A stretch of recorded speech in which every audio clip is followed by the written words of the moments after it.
Hello and welcome back, future Grandmasters. Today we're going to be looking at a game that was played at the first Scottish Championship in the year 1884. This game was between Andrews, who placed in sixth place, and David Forsyth, who placed in fourth. And it's a very interesting game with a very nice opening played by Black and some nice tactical ideas at the end. So with that being said, let's jump right into it. So we Andrews opens up with e4, and we quickly go into an Italian game. The most common reply here is bishop c5, but almost as common is knight f6. This is known as the two knights defense. Very common opening even to this day. And White goes for one of the more aggressive lines, of course, targeting f7 with a bishop and a knight. And we definitely don't want to allow that to be taken. So the most common reply, and in fact, pretty much the only good reply, is d5. So we block the bishop's visibility and we also attack the bishop. So pawn captures. And now this is all, again, just opening theory. Knight a5, best response. Attacking the bishop again, check. We block it, and even though white can take with the pawn, that's totally fine. We take back with the pawn, and we force the bishop to retreat. I think slightly more accurate nowadays, you see bishop d3, but bishop e2 is also playable. And this is known as the Palerio defense. Well, and after the following move from here, very logical move, h6, this is the Soule defense. Okay, so at this point, we've played about 8 moves of theory, and it's a pretty even game, although white is up a pawn currently. It looks like the knight is going to have to retreat. The knight does retreat, and we're going to gain some space because currently the knight is attacking our pawn and there's nothing stopping our pawn from moving forward, so we're going to move forward.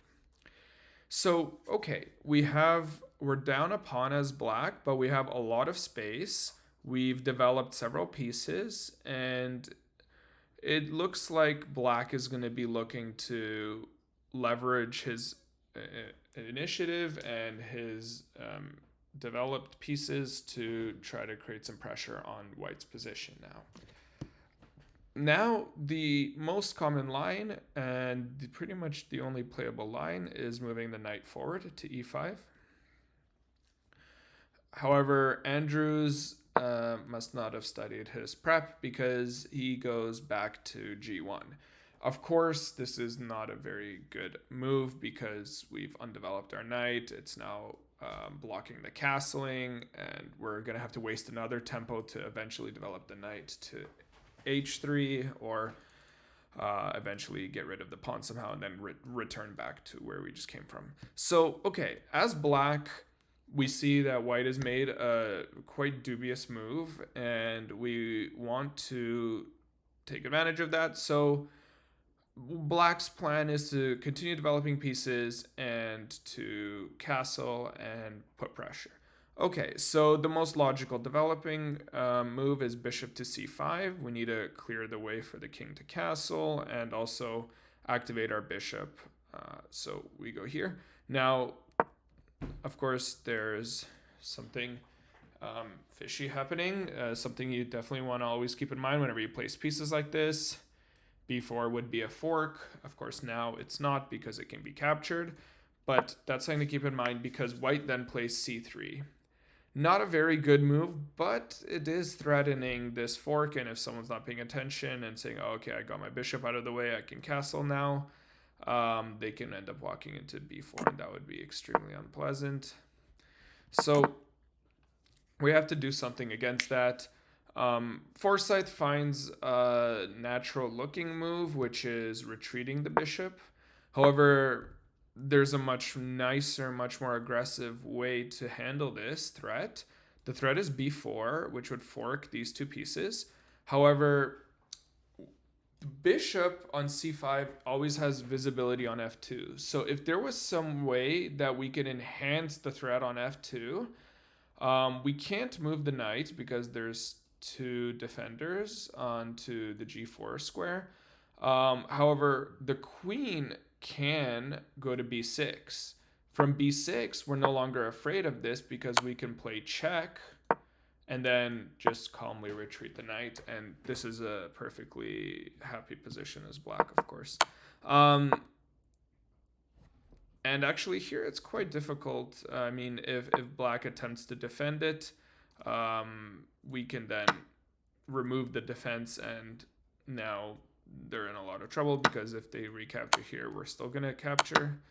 So actually their best plan is to just lose the piece.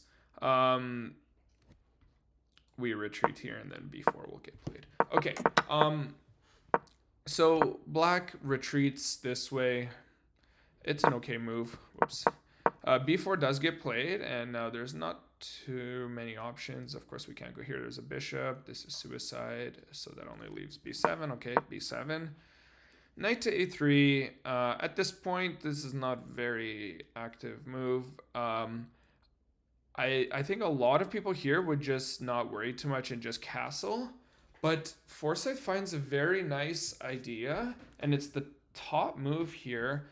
And the idea is that castling is a good move, but castling, we need to consider what is white's counterplay. White really wants to expand in the center, most likely, sorry, by d4. Okay, d4.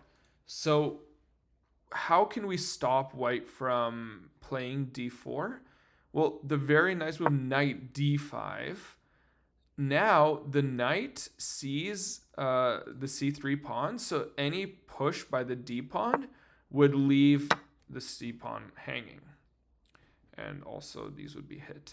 So knight to d4, knight to d5 is played. It's a very nice move, and it helps sort of prevent white from uncorking his position, because right now white is definitely being very squeezed. Very few pieces developed. Strange pawn structure. So even though castling is a good move, there's no immediate threats to black, so it is more valuable to try to continue to cripple white's development. White goes here, attacking our bishop. Here, of course, castling is good. I mean, we've cleared the way to castle. We should just castle, and then maybe bring the rook out to support the e line. Instead, queen f6 is played. Now, this looks like a very interesting move, but it's just too easily resolved. So, okay, currently, what are we looking at? Of course, there's a checkmate threat from the bishop, but the problem is the bishop's going to get taken. There's also this diagonal. There's an undefended rook on the line here, so this pawn is pinned, meaning that these squares are weak, so this pawn is technically susceptible to being captured in theory. So white, of course, does not want to allow checkmate on f2, and also this bishop is just very annoying, so white snatches the bishop, correct.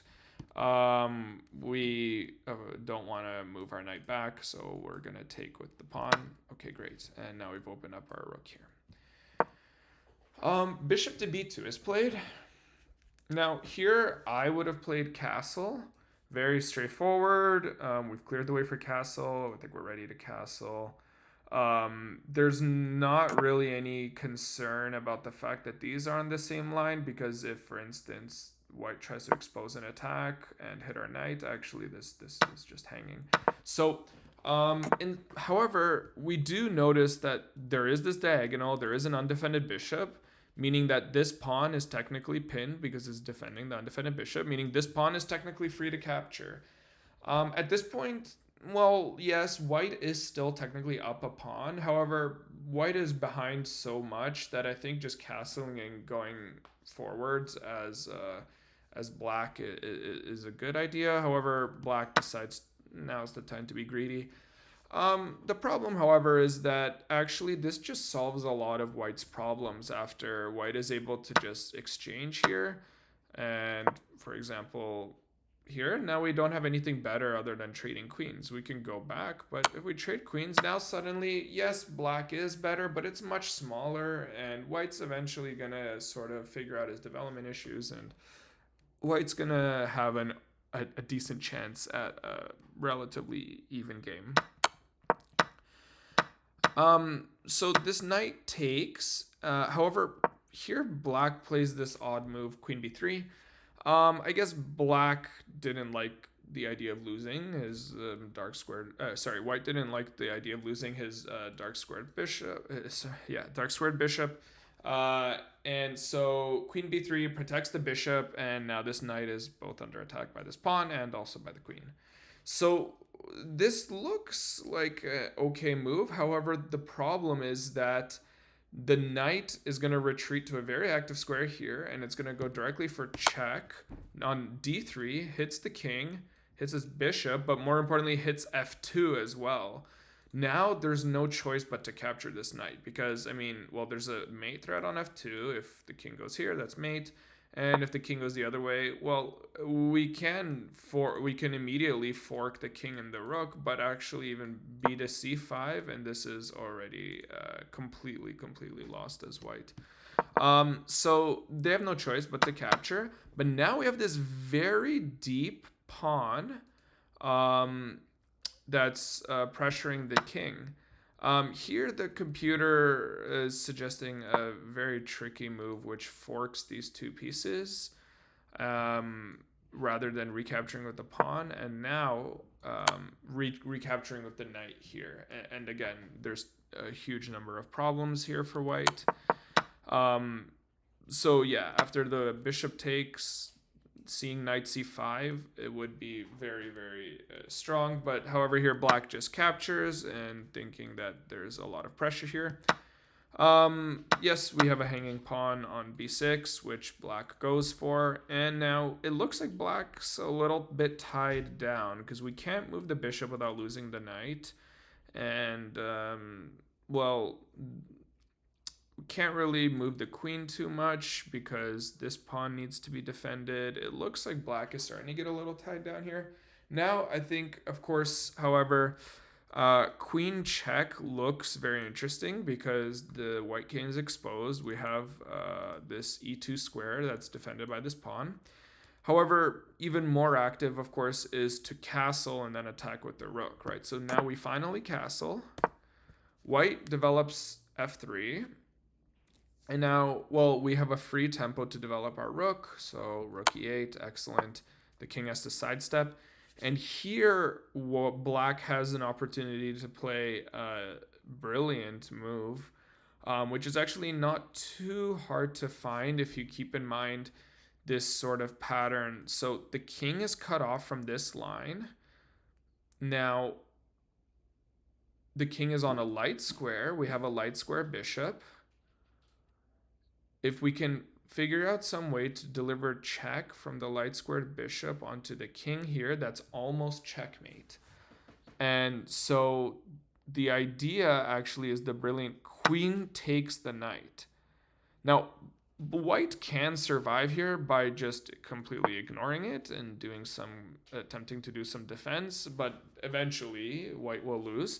However, if white captures, then they're getting mated because this opens up the line for the white squared bishop to check the king. So after check, the king steps off. Now, yes, our knight is hanging, but it doesn't even matter because we're threatening checkmate. So white has to go here. Now we don't want to just get we're already down a queen, so this isn't quite what we want. We can reinvigorate the threat by doubling our rooks and threatening to go on the e-file with a back rank mate. So we go check, white takes, and then we deliver mate. Now at this point, it's just there's not really any way to stop this.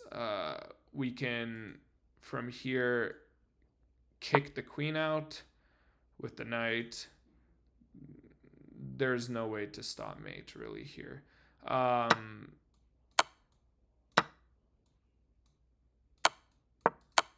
That's checkmate. So unfortunately, however, black does not find this and rather just plays bishop to g4, adding an additional attacker on the white knight. C4 is played. Of course, don't forget about this line.